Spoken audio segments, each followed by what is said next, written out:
நீங்கள் பார்த்து கொண்டிருப்பது உங்கள் ரேமா டிவி. இது சத்தியத்திற்கு சாட்சி. ஆண்டவராய் இயேசு கிறிஸ்துவின் நாமத்தினாலே ரேமா எவாஞ்சலிக்கல் மிஷன் ஊழியர்களின் சார்பாக உங்களுக்கு எங்களுடைய அன்பின் வாழ்த்துக்கள். இந்த ஆராதனை செய்தியிலே ஆண்டவர் நம்மோடு கூட பேசும்படியாக ஒரு நிமிடம் கண்களை மூடி நாம் ஜெபித்து ஆண்டவருடைய வேத வசன வார்த்தைகளுக்குள் நாம் கடந்து செல்லலாம். உள்ளத்தின் ஆழத்திலிருந்து ஆண்டவரிடத்தில் கேட்போமா, ஆண்டவரே என்னோடு கூட பேசும் அப்பா. உடைய அன்பின் வார்த்தைகளுக்காக நன்றி செலுத்துகிறோம். இந்த ஆராதனை வேளையிலே உடைய வார்த்தைகளுக்காக காத்து நிற்கிறோம். உள்ளத்தின் ஆழத்திலிருந்து உம்மை துதிக்கிறோம் ஆண்டவரே. தேவ பிரசன்னம் ஆண்டவரே, இந்த ஆராதனை வேளையிலே ஒவ்வொருவர் மேலும் வந்து அமரட்டும் என்று ஜெபிக்கிறோம். உடைய அன்பின் மகிமை உடைய பிள்ளைகளை தொடுவதாக கர்த்தர் ஒவ்வொருவரோடும் பேசும்படியாய் ஜெபிக்கிறோம். தொடர்ந்து எங்களை வழி நடத்தும் ஆசீர்வதியும். இயேசு கிறிஸ்துவின் நல்ல நாமத்தில் ஜெபிக்கிறோம் எங்கள் அருமை பிதாவே. ஆமேன், ஆமேன். இந்த நாளிலே தியானிக்கும்படியாக திருச்சபையாய் சேர்ந்து தியானிப்பதற்கு நம்ம கொடுக்கப்பட்டிருக்கிற தலைப்பு இயேசு ஞானத்தின் ஊற்று என்கிற தலைப்பிலே ஆண்டவருடைய வார்த்தைகளை தியானிக்கப் போகிறோம். அதற்கு ஆதாரமாய் நம்ம கொடுக்கப்பட்டிருக்கிற வார்த்தை அப்போஸ்தலனாகிய பரிசுத்த பவுல் கொலோசியருக்கு எழுதின நிருபம் 2ஆம் அதிகாரம் 3வது வசனம். அவருக்குள் ஞானம், அறிவு என்பவைகளாகிய பொக்கிஷங்கள் எல்லாம் அடங்கி இருக்கிறது. இயேசு கிறிஸ்துவுக்குள் ஞானம், அறிவு என்பவைகளாகிய பொக்கிஷங்கள் நிறைந்திருக்கிறது. அவரே ஞானத்தின் ஊற்று என்று ஆண்டவருடைய வார்த்தைகள் நமக்கு சொல்லுகிறது. ரொம்ப வருஷங்களுக்கு முன்பாக ஒரு அருமையான தேவ மனிதர், அவர் ஒரு முழு நேர ஊழியக்காரர், அவருக்கு ஒரு மகன். அவன் பிறந்ததிலிருந்தே அப்பா கூட ஊழியத்தில், சர்ச்சில், அவங்களுடைய ஒரு தனி சபை, இந்த சபையிலே வளர்ந்து வந்தான். அவனை ஸ்கூலில் கொண்டு சேர்த்தாரு, படித்தான். ஒரு 5வது படிக்கும் பொழுது அவன் அப்பாட்ட ஒரு வார்த்தை கேட்குறான். அப்பா, நீங்கள் அடிக்கடி பிரசங்கம் பண்ணும் பொழுது இயேசுதான் ஞானம், அவருடைய பிள்ளைகள் அறிவிலே சிறந்திருப்பார்கள், 10 மடங்கு மற்ற ஞானிகளை விட கர்த்தருடைய பிள்ளைகள் அறிவில் சிறந்திருப்பாங்க, தானியேல் அப்படின்லாம் நீங்கள் பிரசங்கம் பண்ணுறீங்களாப்பா? ஆமாடா, அது உண்மைதான்டா. அப்படின்னா 10வது வகுப்பு அரசு தேர்வில், 12வது வகுப்பு அரசு தேர்வில் மாநிலத்திலே முதலாவதா கிறிஸ்டியன்ஸ் தானப்பா வரணும். எப்போமா தானே வர்றாங்க. கிறிஸ்தவர் அல்லாதவர்கள் தானே பல வருடங்கள் முதல் மார்க் எடுக்கிறாங்க என்று ஒரு கேள்வியை கேட்டான். நமக்கும் நம்முடைய பிள்ளைகள், இன்றைக்கு இருக்கிற இளைஞர்கள், சிறுவர்கள் உள்ளத்தில் இந்த கேள்வி உண்டு. ஆண்டவர் தான் அறிவு, ஆண்டவர் தான் ஞானம் என்றால் ஏன் அவருடைய பிள்ளைகள் தேர்விலே தோற்று போகிறார்கள்? மற்றவர்களை விட இவர்கள் சிறந்திருக்கணுமே. இந்த கேள்வி நமக்கு இருக்கிறது. ஆகவே இந்த நாளில் ஆண்டவருடைய அவருக்குள் அடங்கியிருக்கிற அந்த பொக்கிஷம், ஞானம், அறிவு என்பவர்களாகிய பொக்கிஷம், அது எங்கே போச்சு? அநேகர் கேட்பாங்க, அல்லது அநேகர் அவர்களே சொல்லுவாங்க, எனக்கு அந்த வரம் இருக்கிறது, இந்த வரம் இருக்கிறது என்று. ஆண்டவர் எனக்கு அந்த வரத்தை கொடுத்திருக்கிறார், இந்த வரத்தை கொடுத்திருக்கிறார் என்று அநேகர் சொல்வதை நம்ம கேட்டிருக்கிறோம். நிறைய நோட்டீஸில் பார்க்கும் பொழுது சகோதரர் அப்படின்னு அவருடைய பெயரை போட்டு குணமளிக்கும் வரம் பெற்றவர், அல்லது தீர்க்க தரிசன வரம் பெற்றவர் அப்படிலாம் போட்டிருக்கும். இதை குறித்து ஒரு வேத பண்டிதரிடத்தில் கேட்கும் பொழுது அவர் சொன்னார், இந்த வரங்கள் எல்லாம் யாருக்குள் அடங்கி இருக்கிறது? ஆண்டவருக்குள் அடங்கி இருக்கிறது. அனைத்து வரங்களும் இயேசுநாதருக்குள் இருக்கிறது. இயேசுநாதர் எங்கே இருக்கிறார்? எனக்குள்ளே இருக்கிறார். அப்படியானால் எல்லா வரங்களையும் தனக்குள்ளே வைத்திருக்கிற இயேசுநாதரை நான் ஏற்றுக்கொண்டிருக்கிறேன், அவர் எனக்குள் ஆவியின் வடிவமாய் எனக்குள் வாசம் பண்ணுகிறார் என்றால் அத்தனை வரங்களும் எனக்குள் இருக்கிறது என்று தானே அர்த்தம். ஆனால் அந்த வரங்கள் இயங்கலையே, அல்லது எல்லா வரங்களும் இயங்கலையே. ஒரு பைக் ஒர்க் ஷாப் இருக்கு. அந்த ஒர்க் ஷாப்பில் எல்லா மாடல் பைக்குக்குரிய ஸ்பேனர் எல்லாம் வைத்திருக்கிறான். நிறைய ஸ்பானர்கள் இருக்கு. அவனிடத்துல ரிப்பேருக்கு வர்ற பைக்கு என்ன மாடல் பைக்கோ அதில் எந்த நட்டை கலட்டணுமோ அதுக்குரிய ஸ்பானரை மட்டும்தான் எடுத்துட்டு வருவான் உள்ள இருந்து. அவன்கிட்ட இருக்கிற 200 ஸ்பானரையும் மொத்தமாக கொண்டு வந்து அந்த பைக்கு முன்னாடி போட்டு எடுத்து அவன் செய்ய மாட்டான். ஆண்டவர் எனக்குள் இருக்கிறார். அவருக்குள் 9 வரங்களும் அடங்கி இருக்கிறது.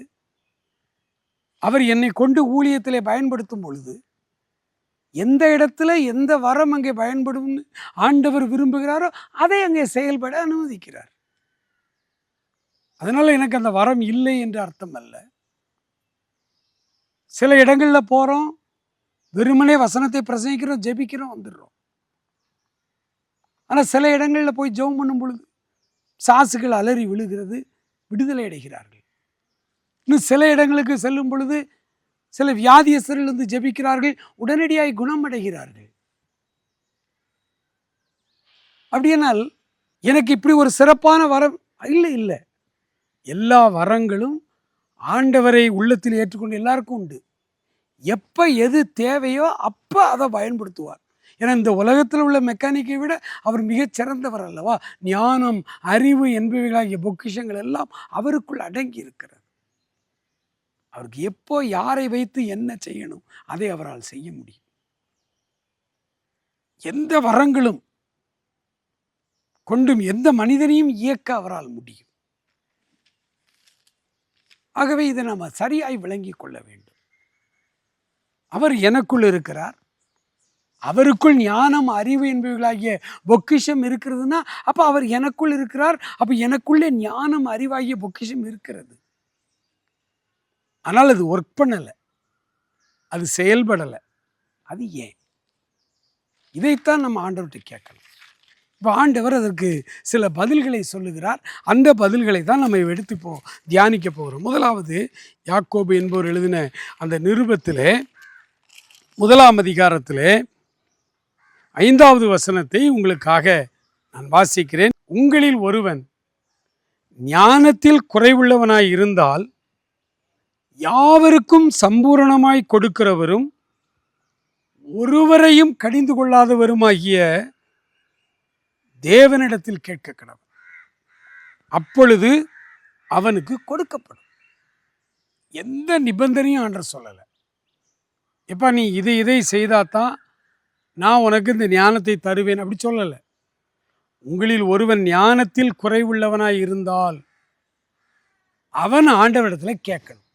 ரொம்ப சிம்பிள். கேளுங்கள், கொடுக்கப்படும். உங்களில் ஒருவன் ஞானத்தில் குறைவுள்ளவனாய் இருந்தால் யாவருக்கும் சம்பூரணமாய் கொடுக்கிறவரும் ஒருவரையும் கடிந்து கொள்ளாதவருமாகிய தேவனிடத்தில் கேட்க கடவுள். அவர் யாரையும் கடிந்து கொள்ள போறதில்லை. ஆண்டவரே எனக்கு ஞானம் இல்லாமல் இருக்கேன், எனக்கு ஞானத்தை தாரும் என்று கேட்கும் பொழுது அதெல்லாம் உனக்கெல்லாம் தர முடியாது போடா அப்படின்னு விரட்டுகிற, கடிந்து கொள்ளுகிற ஆண்டவர் அல்ல. அவர் சம்பூரணமாய் கொடுக்க. அதில் கொஞ்சம் இல்லை. 10 மார்க் எடுக்கேன் கணக்கில், எனக்கு ஒரு 80 மார்க்கு தாங்க அப்படின்னு கேட்டு 60 மார்க்கு தருகிற ஆண்டவர் அல்ல. அவர் 100க்கு 100 மார்க் எடுக்க வைக்க கிருபை உள்ளவர். அவர் யாவருக்கும் சம்பூரணமாய் கொடுக்கிறார். ஒருவேளை இந்த கல்வியாண்டு தொடங்கி இருக்கிறது. பொதுவாகவே நம்முடைய ஊழியர்கள் கல்வியாண்டின் இறுதியிலே பரீட்சைக்கு முதல் நாள் ஜெபம் நடத்துவாங்க, தேர்விலே வெற்றி பெற. அது எப்படி வருஷம் முழுசும் படிக்காமல் இருந்துட்டு பரீட்சைக்கு முதல் நாள் மாத்திரம் ஒரு ஊழியக்காரர் ஜெபம் பண்ணி அவன் போய் பரீட்சை எழுதி பாஸ் ஆகிட முடியுமா? இந்த ஜெபங்களை எல்லாம் இந்த ஊழியக்காரங்க எப்போ நடத்தணும்? ஜூன் மாதம் நடத்தணும். ஆண்டவர்கிட்ட எப்படி ஜெபிக்கணும், ஞானத்தை எப்படி கேட்கணும், ஒவ்வொரு நாளும் எப்படி படிக்கணும், ஹோம்ஒர்க் எப்படி செய்யணும், ஆசிரியர்களை எவ்வளோ மரியாதையாக நம்ம நடத்தணும், இதையெல்லாம் வருட ஆரம்பத்திலே மாணவ செல்வங்களுக்கு சொல்லிக் கொடுக்கணும். ஆனால் இந்த பெரிய பெரிய ஸ்டார் ஊழியர்கள் எல்லாருமே மார்ச் மாதம், பிப்ரவரி மாதம் இந்த பரீட்சைக்கு முன்னாடி தான் எல்லாம் நடத்துவாங்க. கூட்டமாய் மாணவர்களை கூட்டி வச்சு, இவ்வளவு தவறான காரியம் பாருங்க. ஆண்டவர் தெளிவாக அங்கே சொல்கிறாரு, உங்களில் ஒருவன் ஞானத்தில் குறைவுள்ளவனாக இருந்தால் அவன் என்னிடத்தில் கேட்க கடவன். ஆனால் அப்படி கேட்கும் பொழுது விசுவாசத்தோடு கேட்கணும்.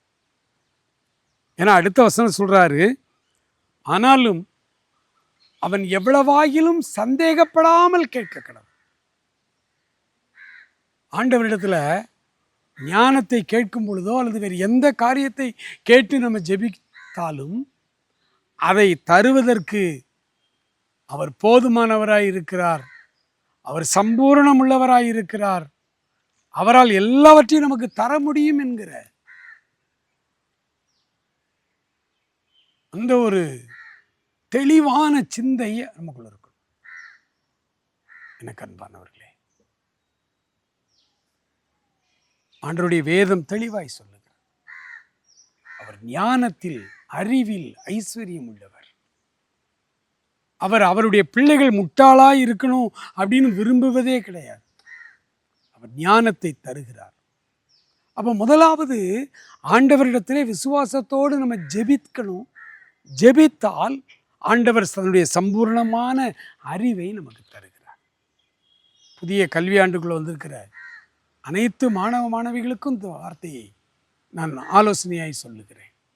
எந்த சப்ஜெக்ட் உங்களுக்கு கடினமாக இருக்குது, ஃபிசிக்ஸா, கெமிஸ்ட்ரியா, பயாலஜியா, உங்களுக்கு எந்த பாடம் அது புரிந்து கொள்ள முடியாமல், பாடம் நடத்தும்போது விளங்காமல் அப்படி நமக்கு இருக்குதோ, அந்த குறிப்பிட்ட சப்ஜெக்டை குறித்து ஆண்டவர்கிட்ட பேசுங்க.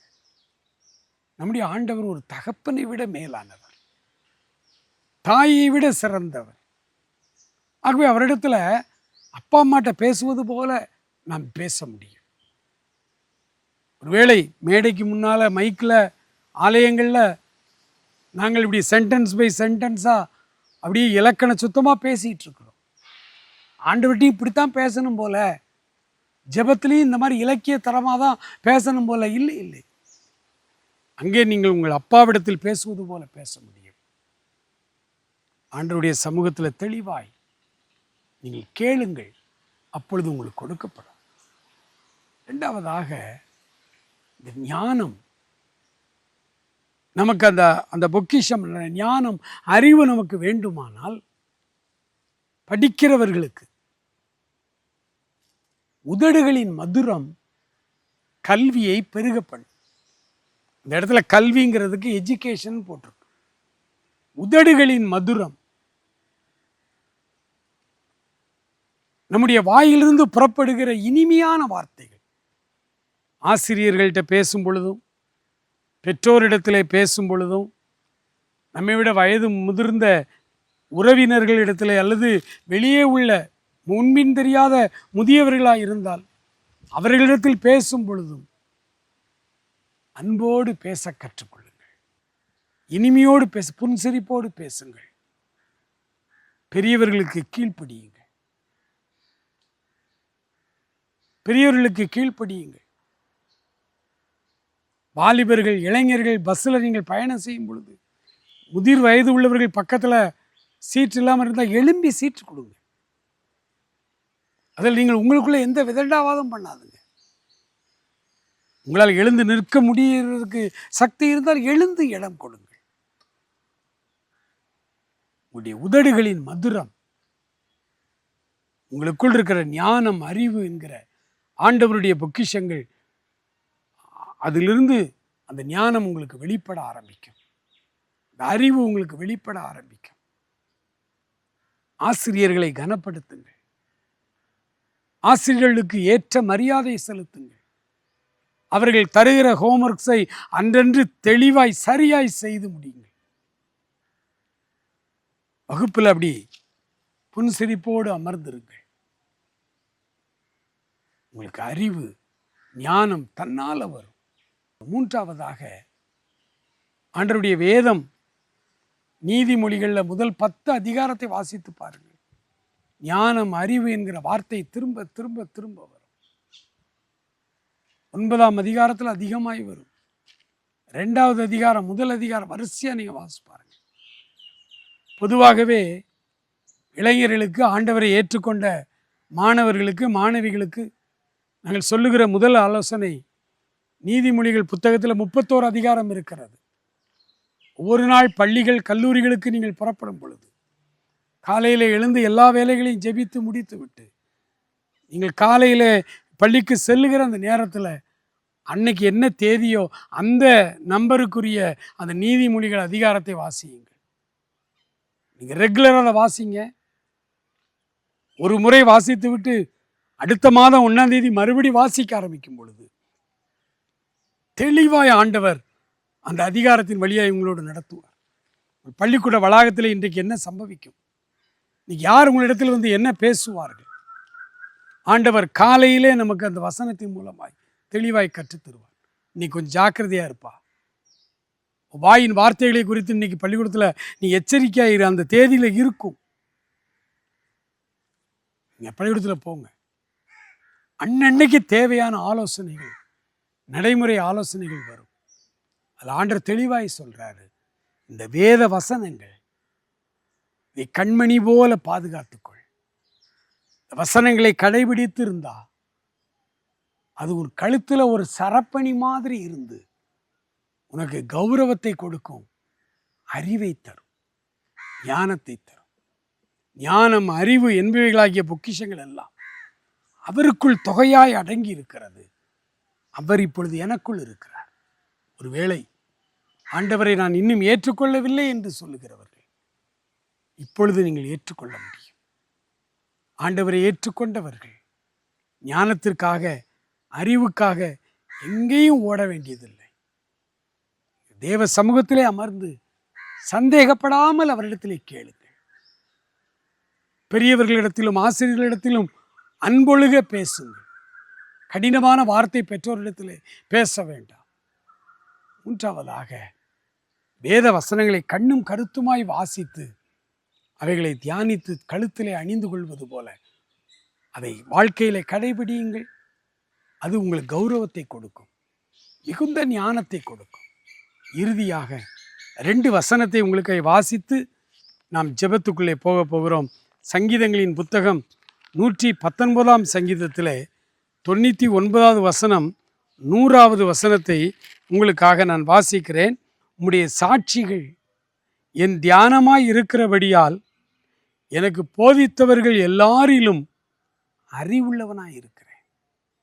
உம்முடைய கட்டளைகளை நான் கை கொண்டிருக்கிறபடியால் முதியோர்களை பார்க்கிலும் ஞானம் உள்ளவனாய் இருக்கிறேன்.